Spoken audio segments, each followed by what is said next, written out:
I have wanted this bag for a year. I didn't know if I would actually get it, but I did, and she's here. So let's take a look at the Joseph Duclos Diane Messenger.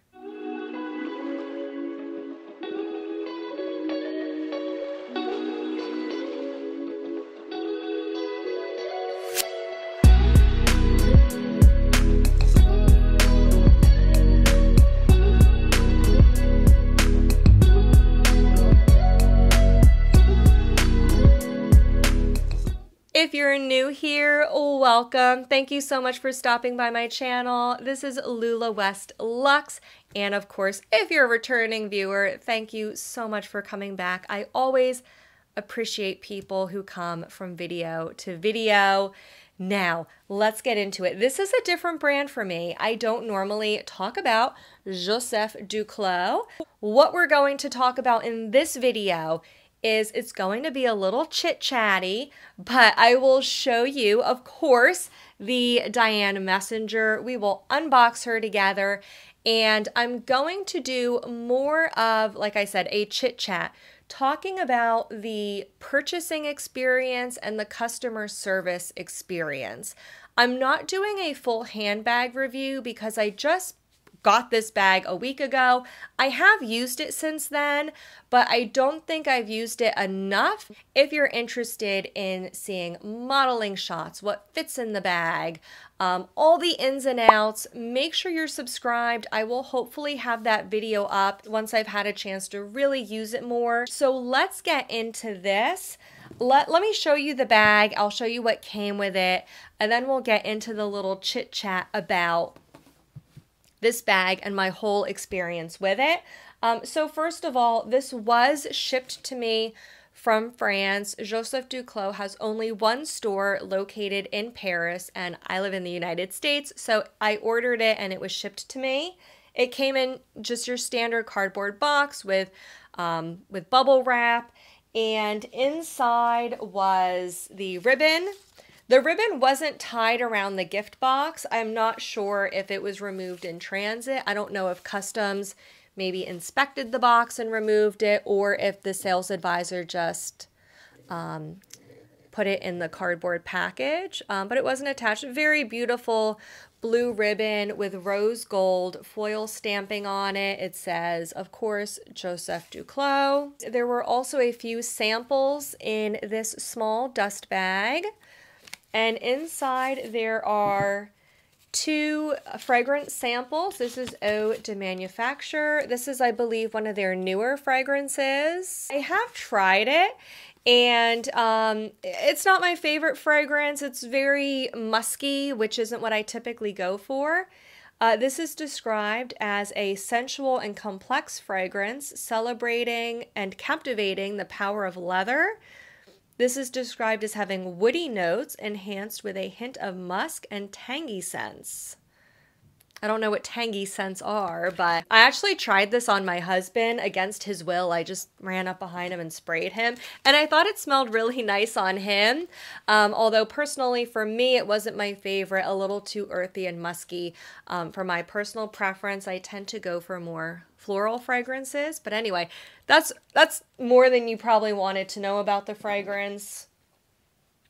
There's also this lovely little ceramic ornament in here. It has the company mark with JD in the middle. Then on the back it just says Joseph Duclos 1754. So let me put those aside. Those were located in the box. I thought that was a very lovely gesture. Of course, there was also the paperwork. There was a return label, my receipt, my invoice, and what else? Oh, and there was a very nice handwritten card from the sales associate. So I really enjoyed all those small touches.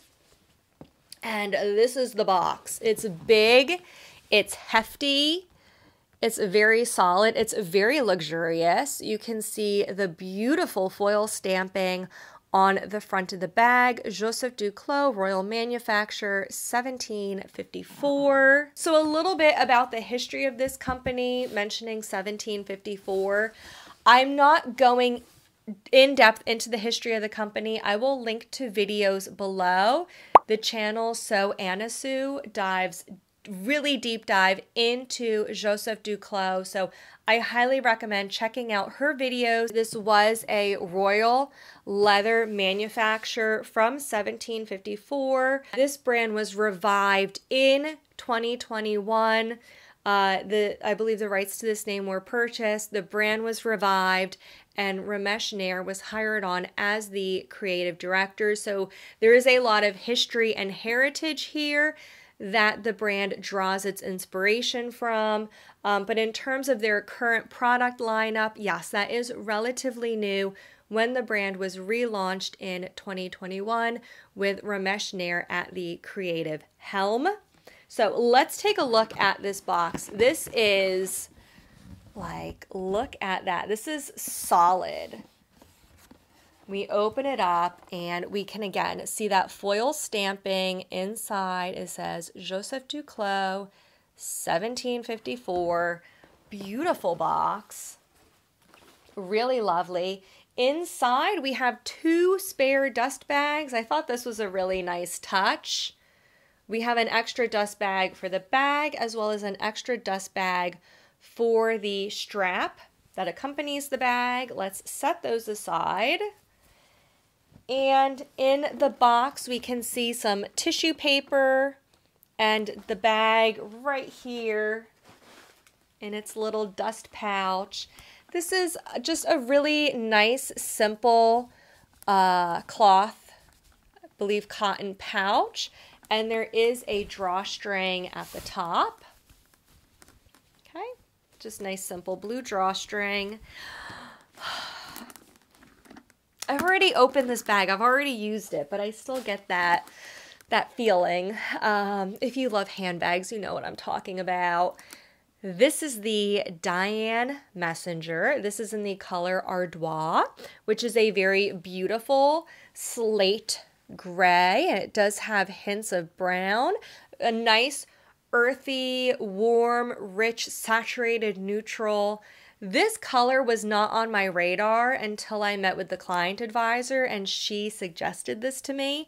I'm so glad she did because this is the perfect complement to my own personal wardrobe and my own personal style. So I'm so happy with this. Of course, you can see this does have gold hardware. You see this beautiful brass band that goes all the way around the bag, and it's engraved with Joseph Duclos on the bottom.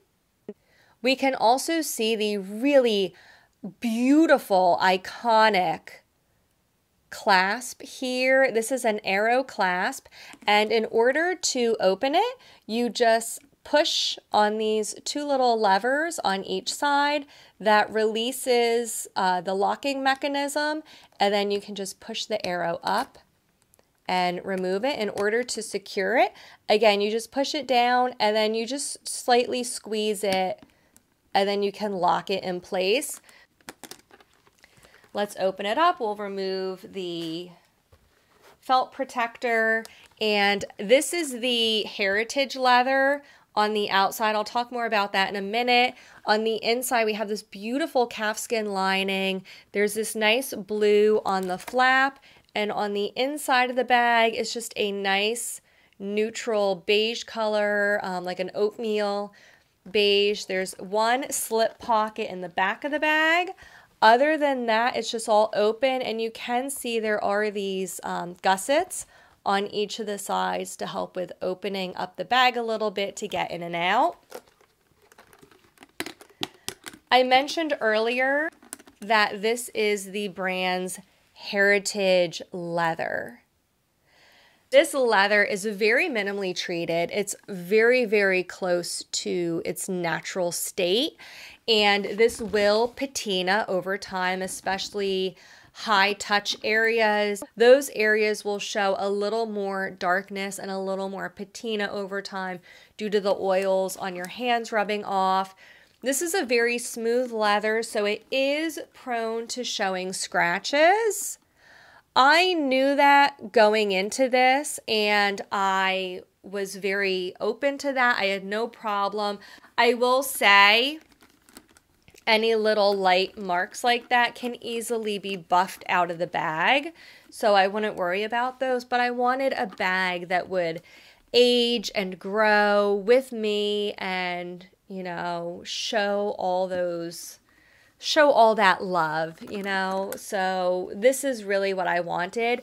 They do make a more durable leather. It's called their Tempo leather, and that is a pebbled grained leather, so that's a bit more hard wearing than this. If you like this style but you're not up for the heritage leather, they do have options. Let's take a quick look at the strap. Again, we have the dust bag, and this did come with stickers on it, but I've used the bag, so of course I removed the stickers. It has this really beautiful heavy duty clasp. You can see the brand logo or the brand mark on one side. The reverse side says Joseph Duclos. Let's take a little break from the bag, and I want to touch on the customer service experience. I thought the customer service experience went above and beyond. It was very, very personal experience from start to finish and constant contact with the client advisors. Joseph Duclos has one store located in Paris, so if you're not visiting Paris, unfortunately, you can't go to another store to see the bags in person or to purchase them. It does have to be done virtually. It was a virtual meeting. I believe we used Zoom for the platform, but I think they have a few platform options available. Via email before our appointment, the client advisor did ask me about what bags I was interested in and a little bit of background information so she could prepare. I mentioned that I was interested in the Diane. I wanted to see a comparison between all three sizes of the Diane 20, the Diane 26, and the Diane Messenger. So she had all of those bags pulled out for me. On the day of our appointment, I believe our virtual appointment lasted for about an hour. She showed me all the bags. We talked about my lifestyle a little bit, how I was planning on using this bag and what I liked to fit in my bags. So she tried them on for me, showed me all the comparisons, everything I wanted to know. As things came up during our conversation, she would even excuse herself and grab additional products to show me on the call. So it was very helpful. She gave me a lot of information. We also discussed the pricing and the imminent price increase. I met with her in mid-January, and there was a price increase scheduled for February 1st. So she did give me a heads up about the price increase, and I did appreciate that very much because it helped me plan what decision I would make for purchasing the bag. Regarding the price, when I purchased this, it was priced at 5,400 euro. The current price is 5,600 euro, so only a 200 euro increase. I think very reasonable, especially at that price point.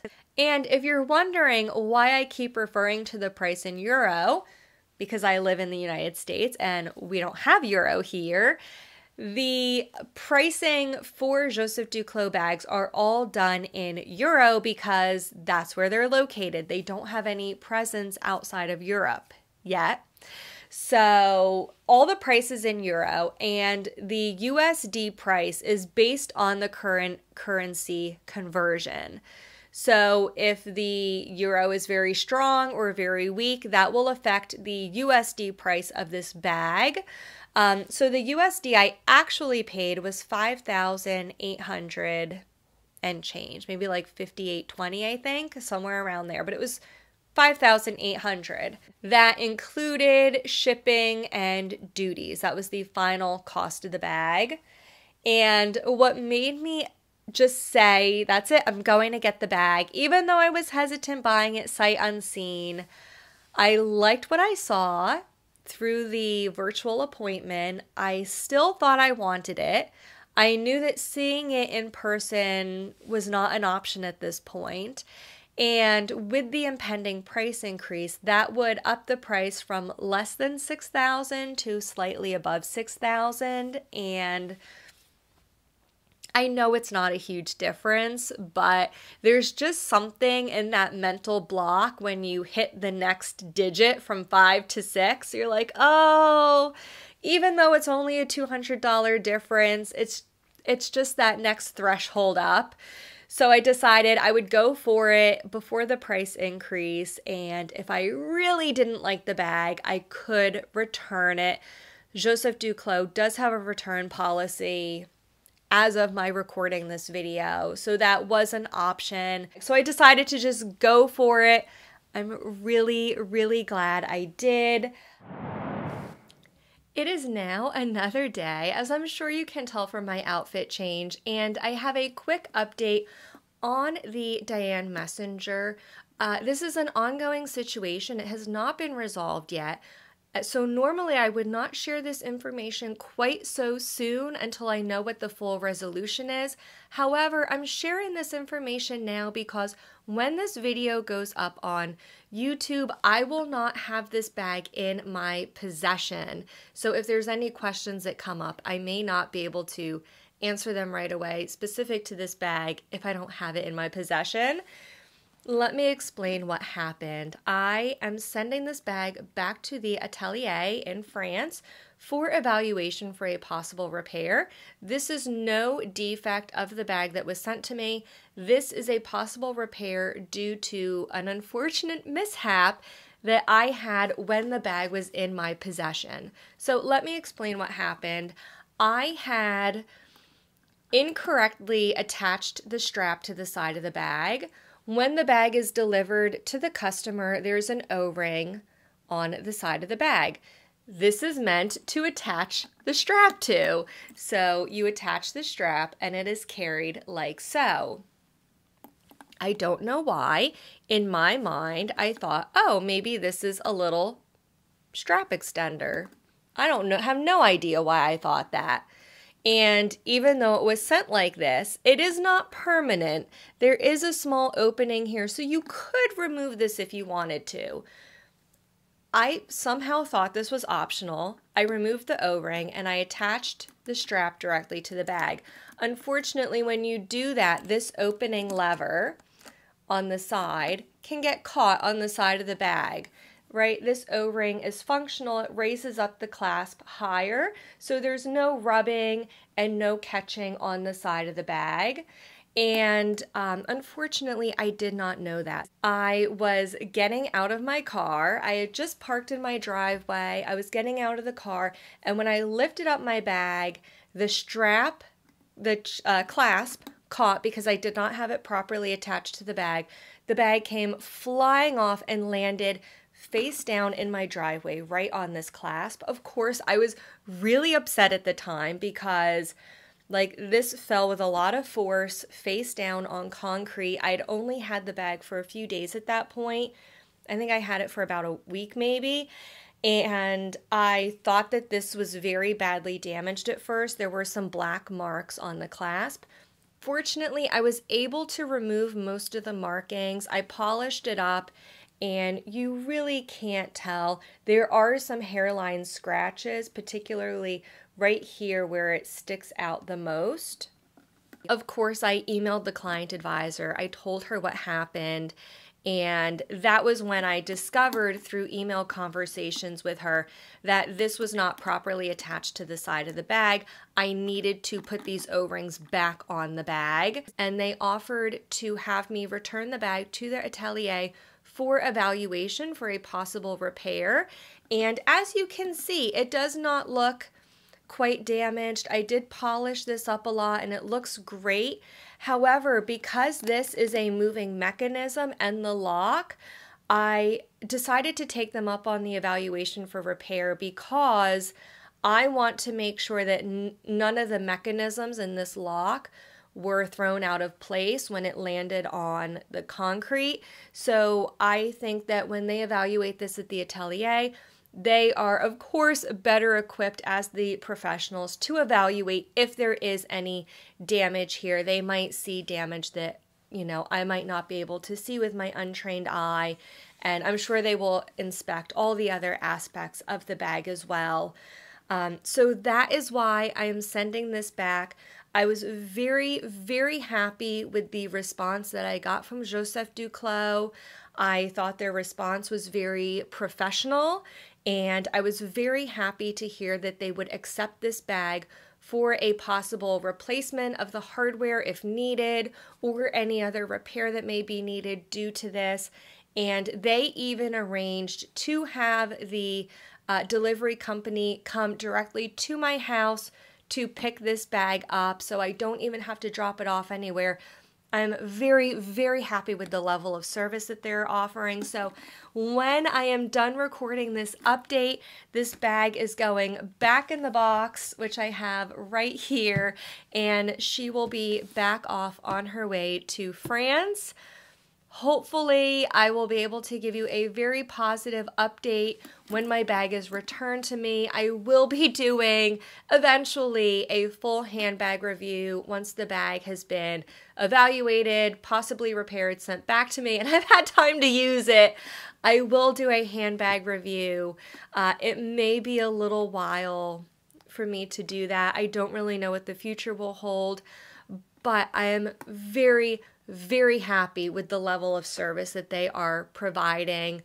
Yes, that is my update. Thank you so much for watching this video. If you enjoyed it, if you found it helpful, please give it a thumbs up. If you have any questions, leave them in the comments. I always answer questions. And as always, come back every Friday for new videos. I'll see you in the next one. Bye-bye now.